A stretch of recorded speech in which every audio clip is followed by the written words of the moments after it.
Now what I'm going to do is grab my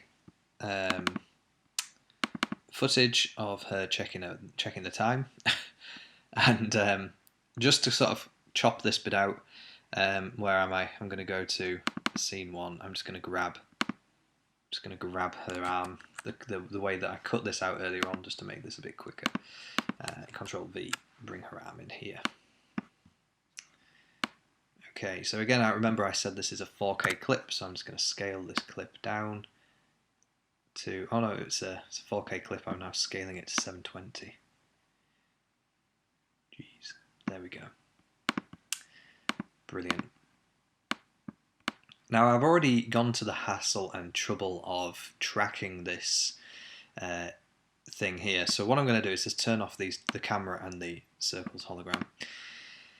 So in order to attach anything to the movement of her arm, we need to track the data, and there's two ways to do this. If her arm was to move off camera, this would need to be a 3D camera track, but because her arm actually never disappears off frame, it just kind of does this weird jolting motion. What I'm going to do is track these two high contrast areas. If you are doing this, again, when you're recording, maybe make a tracking point or a couple of tracking markers on the subject, on your talent's arm, or the watch, or whatever. It'll make tracking a lot easier. Sometimes if you've got a decent watch face that's bright and big, you could just track the data on that, but this is a reflective surface. It was quite difficult. So what we want to do then is jump over here to the right hand side, click on track motion.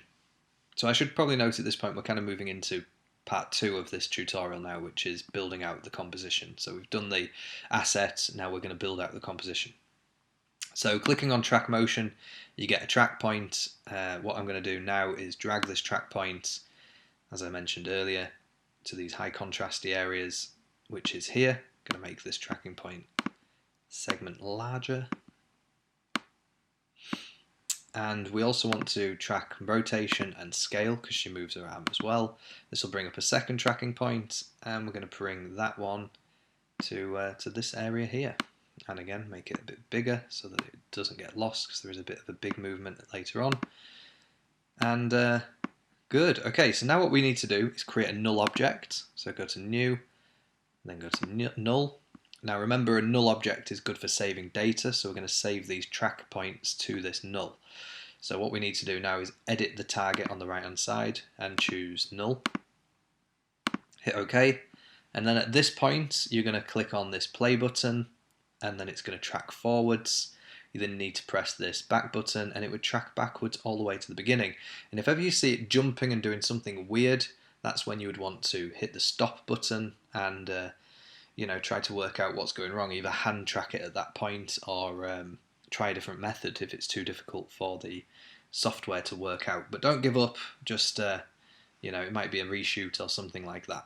Which is why it's always good to plan how you're going to film this and have tracking markers on your subject. Just to give you an example, if I press play, you'll see that these track points are following this area here. Imagine this is to the end, and then I would go back on myself. And if ever I see it doing something weird, I'd stop, because then it glitched a bit. That might have just been the software actually. But yeah, just want to make sure it's following it and it's stopped at this point. So again, this is where I'd have to hand track it slightly, which would become a bit of a nightmare. Oh, really be careful. There we go.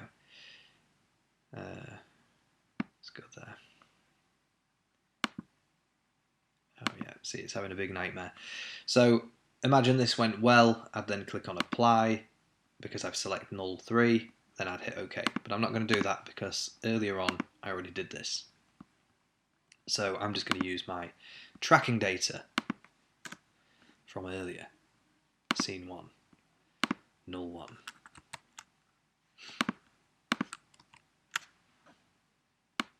Oh, I can't use my tracking data because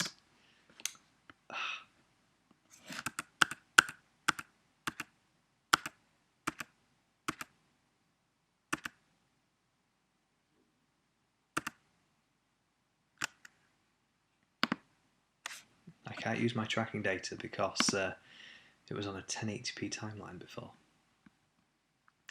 Okay, so I am going to do this with you. So where did we get up to? About here. Going to let it continue doing its thing.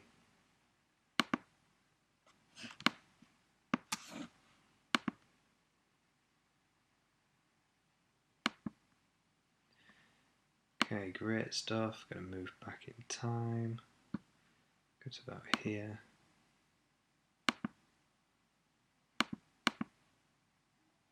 And it stops there. So now I'm going to hit apply. X, Y is selected. Yeah. Hit OK.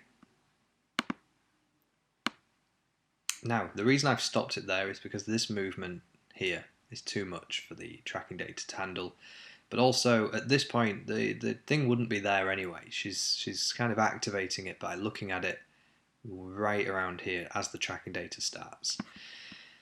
So now I'm going to turn back on my hologram, and I'm going to scale my hologram so that it's, oh, be careful, that's my null.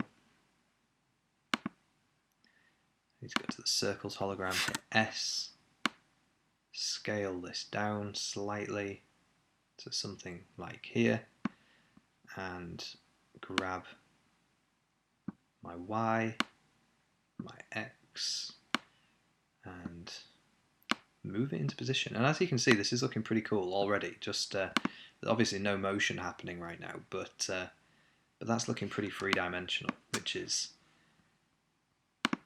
already cooler than my original sort of plan. Now at this point as well, this is kind of why we created a pre-comp. If you wanted this to be a bit close to a wrist, you can actually jump back into your circles hologram, go to number 5, and just push it backwards in Z space. So to do that, I'm just going to zoom in, hit Z. I can't actually remember which direction that's moving in. So again, this is where your viewers are going to come in quite handy. So again, go to left view, or there we go, left view, grab this and push it backwards. Now the further backwards I push it will actually affect it on here, so as you can see that looks pretty cool. Now this isn't perfectly lined up, so again this is where just a bit of patience comes in. Line it all up, get it close to looking like it's on top of the watch. Something like so. Right, okay, so this is where the technical bit comes in. So what I'm going to do now is with this circles hologram, I'm going to grab this pick whip, I'm going to grab it and drag it to null 3 and just release.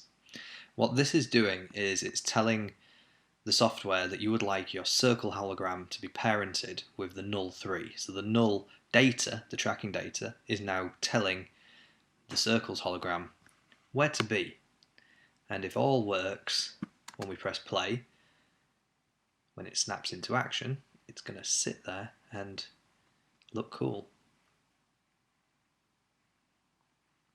Now remember, we didn't do the full effect, and that's because this scene doesn't really want to last any longer than that 5-second mark. So if I just move this cursor to 5 seconds, you know, that's where we're going to be ending things. Now what we do have is the issue where the tracking data jumps off. So about here is where we want this hologram to appear.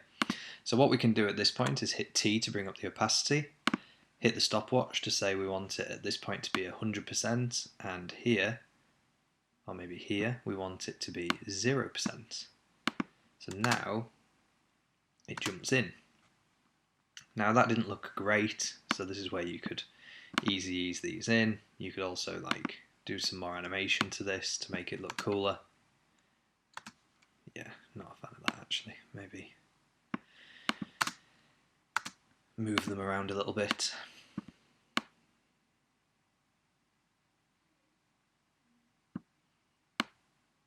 So again, this is how you could sort of just get it to. You could even, I mean, you could even animate. Whew, this is where you could get quite technical. So what we could do is at this point here, which is 2 seconds in, so where are we? We can find out exactly here. 2 seconds and 3 milliseconds. Go to our circles hologram. 2 seconds and 3 milliseconds. What we could do is select all of our layers, hit P, and we want to hit the position keyframe because we want them all to be in that position at 2 seconds. Jump back to where it was 2 seconds, 3 milliseconds. Hang on, let me just reference that. So that's in between there. So that's where we want them all to be back at 0. Okay, I'm with you. So this is where we want them all to be back, but we can move this to, I'm assuming that was 3 seconds. 2 seconds and 8 milliseconds.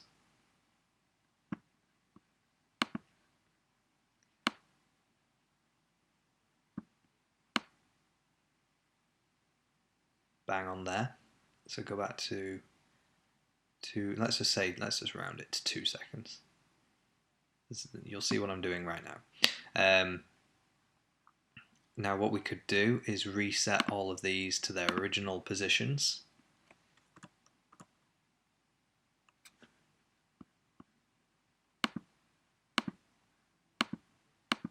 By hitting the reset button .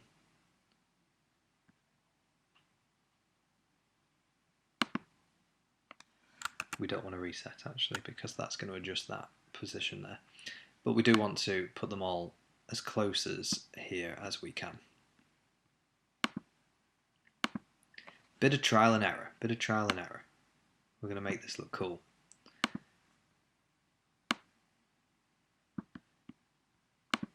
This is the kind of, like, don't be afraid to just follow this tutorial. Do your own thing as well. Like, nothing looks cooler than when you've made something yourself. So now they're all flat, and then they animate out. Look at that. Looked a little bit gross, and that's because we need to keyframe. We need to keyframe all these together so they look correct. You'll notice I didn't keyframe 5, and that's because that's already in the start position. So if I just ease these, we should now get a sort of a more fluid. Yeah, that looks nice. So yeah, so already we've got a hologram that looks better. You could embed some text, you could have other things coming around here, symbolizing messages, all the rest of it. Yeah. So when you're happy with the thing that you've created, like I am right now, what you can do is go to the position, there's a point that you want this scene to stop, and we're going to pre-compose everything in here. So we're going to just click, drag, right click, pre-compose, change this to scene 1 because it's going to be the first scene, and hit OK, move all attributes, and then just grab the end here, hold shift, and it should snap to the 5-second point. And we now have our 5-second clip within a 10-second timeline. Now, if you're wondering how to make this look better, what you can do is jump back into scene 1, where the scene hologram, circles hologram is. We can go to effects. So where are we? Effects and presets. We can go to something like glow.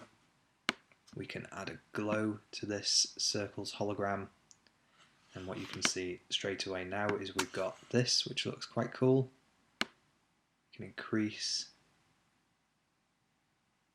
the threshold, just play around with these settings basically to get something that you like. We can also change the colour in here as well, but I don't recommend doing that, because what we can do is add a tint. This may work, it may not. Let's have a look. We can change this to red. Yeah. Glow effect's still there. We can change it to blue, or maybe orange.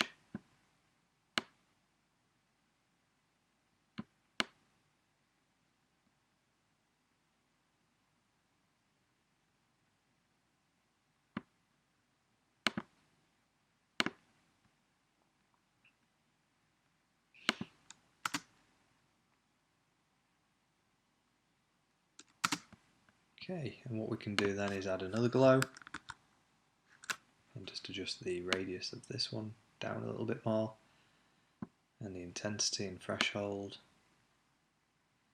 So you can just kind of keep playing around with these settings to get something that you like the look of.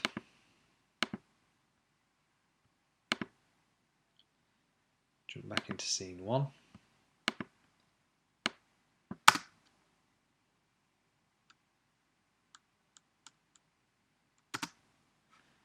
Yeah.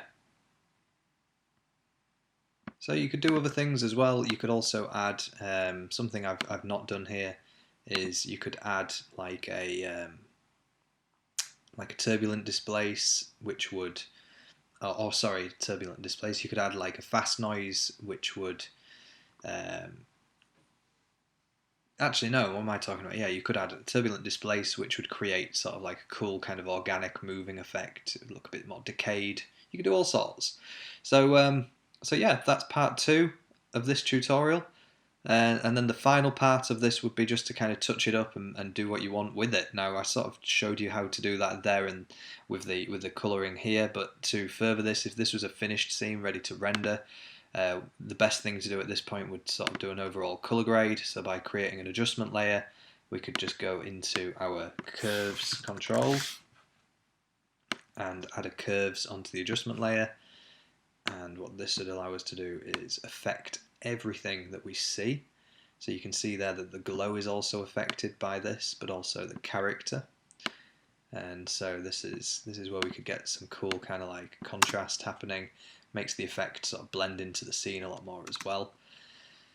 We could also create another adjustment layer. So adjustment layers, as you can see, are great for just doing an overall adjustment to every layer underneath. We could grab our let's do another curves actually, and we could take out some of the contrast here, make it look a bit filmic. Let's duplicate this layer, reset, and let's go for red. Actually, let's go to the blue channel.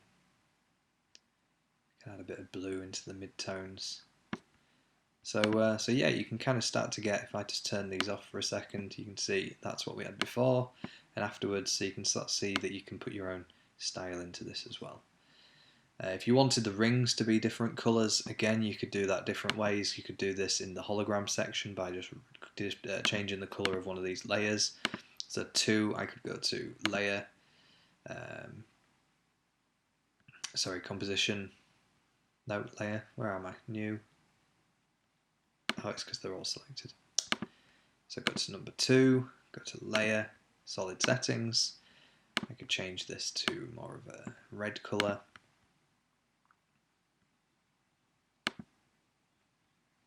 And then jump back over to the hologram and you can see what that's done there. So it's there, it's just changed.